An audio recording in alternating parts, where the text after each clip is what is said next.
Hey up, I'm Nathan Human, and this is episode 21 of The Biscuit Reviews.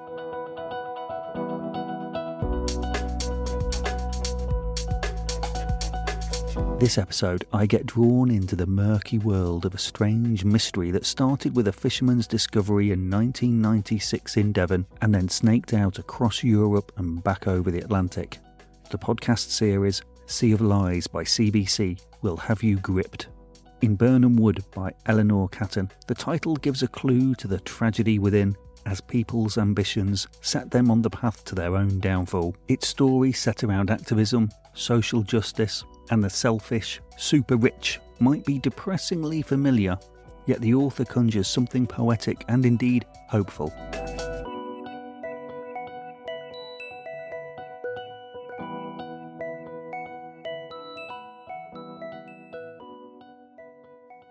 When it comes to criminals, I can appreciate the fascination with moral questions about robbery or the audacity of scammers. Personally, I will forever marvel at the lengths people go to avoid doing an actual proper job. And yet I kind of identify with that. I also wonder if those involved truly feel guilt when the scale of who they have hurt is revealed. In Sea of Lies from CBC in Canada, we cover the true crime gamut of ingredients. As with sensitivity, a staggering deception is revealed. This real-life story begins when a sailor hauls in a body off the English coast, and then due to several sliding doors moments, unveils an international web of crime a decade in the making. Set in 1996, I should totally have been aware of this story, but they were my last lost years of being a teenager, and I doubt I could tell you much of anything that happened outside my own little bubble. And this turns out to be a good thing with this story, as the less you know, the better. When a father and son find a body in their fishing net, it initially seems that the biggest issue could be identifying the body, and at one point it looks like the John Doe might be left as a mystery. And then a lucky break dredges up a Russian doll set of crimes that takes us to the north of England, across Europe, and then finally to Canada, on the trail of a mysterious man called David Davies. No, not that one. The story is presented mainly via the police who led the investigation, and their often matter-of-fact narration helps to ground the story and also contrasts with some vivid eyewitnesses.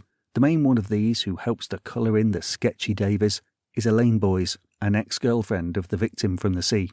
She was the one who first encountered the charming man who introduced himself as David Davies, successful international businessman, but who seemed most successful at spinning a yarn, one that would soon entangle them all. Host and podcaster Sam Mullins is a warm storyteller with a gift for finding the right tone, so that alongside the sombre retelling of tragedy, we get some lovely levity, like when Elaine describes meeting our unfortunate victim for the first time. I would say he looked like a good-looking Cliff Richard. Cliff Richard is good-looking, but he reminded me of Cliff Richard. Hold up, this reference is a little before my time. Cliff Richard images search. Oh, Elaine.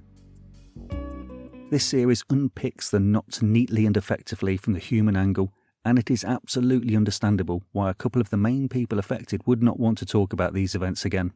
And there is admirable consideration given to their emotions and the choices made about what to reveal. This is in no way a salacious rehash. My one minor complaint would be that some aspects of how the white-collar crimes were committed are not revealed, and it's hard to fathom if this guy is a genius, a fluke, or whether his victims were maybe a little gullible and susceptible to charm. But that aside, I listen to podcasts on my headphones and I put in some extra miles whilst walking to finish this series as quick as possible, as it's a fascinating and tragic story that is expertly told. Sea of Lies is available from wherever you get your podcasts, and there is a link in the show notes and at thebiscuitreviews.co.uk.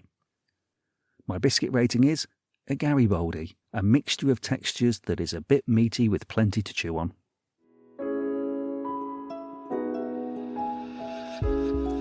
You know, if you subscribe to the newsletter, I won't have to keep going on about it. It's free, keeps you up to date, and you know what? It's not spammy, and there's going to be the occasional competition. Go to thebiscuitreviews.co.uk. And also, while I'm at it, if you're a teacher, a parent, or you just like children's books, The Chatterbooks is a podcast by children for children about the books they enjoy reading. You can find that where you get your podcasts and at thechatterbooks.co.uk.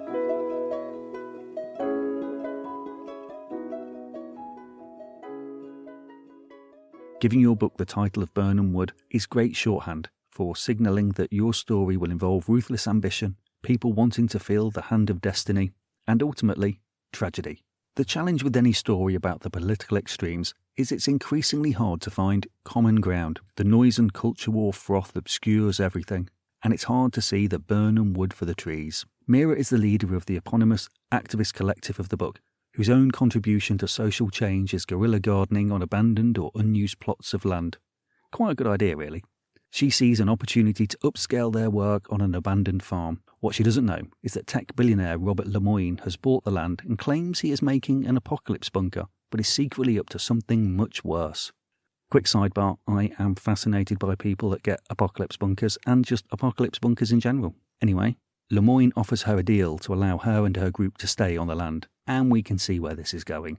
The radical and idealistic Mira is your standard eco-warrior cipher, and Lemoyne is your cookie-cutter rich psychopath, and it's left to minor characters to elevate the landscape and add some shade and depth. One of these is Tony, a wannabe journalist who thinks there's a scoop to be had with the farm and Lemoyne that would not only provide him with a career, but also be a currency in his dialogue with Mira, his sort of ex. So who's the Macbeth as Birnam Wood moves south? As much as you can in this type of story, Catton has kept political judgment out of it, and just presents the characters in a kind of moral vacuum, leaving you to judge their actions. They could all probably get what they want if it wasn't for a key accident that suddenly shifts the pace and the tone and sets in motion the novel's consequences, and the finale is probably where this novel succeeds the most, and offers a hint of hope that I mentioned in the introduction. That is, once you give yourself time to process it. Having avoided passing judgment on individual characters, it seems that the judgment is being passed on us all. There is much to admire here. You've got a tightly structured thriller, deft dialogue, and some vivid central characters that succeed in, well, mainly annoying you. And you know what? It is a perfectly entertaining eco-political thriller that leans heavily into the type of drama in action that would make a serviceable choice on a Saturday night when you're scrolling Netflix and think, you know what, fine, this'll do. I'm aware I might sound critical, but I did thoroughly enjoy this book. However, I can't help but think some of the reviews I have since read by broadsheets and the like wouldn't be so glowy if this book had been written by someone less, well, acclaimed. In an interview, the author said she was trying to emulate the style of Jane Austen's Emma in terms of paring back figurative language and the description to focus on narration and character, and that is definitely achieved here. But I've also seen that passed as a criticism of lesser writers for not grounding the story in a place and time. And you know, for a novel dealing with climate protesters and the fate of the natural world, I actually would have liked some description that enjoys the environment. Whilst this is a fine intellectual exercise and a perfectly entertaining thriller, much like the main characters, it feels like it's lacking a key element. But I suspect looking at flaws is kind of the point, although I was hoping it might be a bit more daring. My biscuit rating is a custard cream, thoroughly enjoyable, does a job, and doesn't need to pretend it's anything else. That's all for this episode. Thanks for listening. I'm off for a brew and a bicky. Until next time, ta-ra.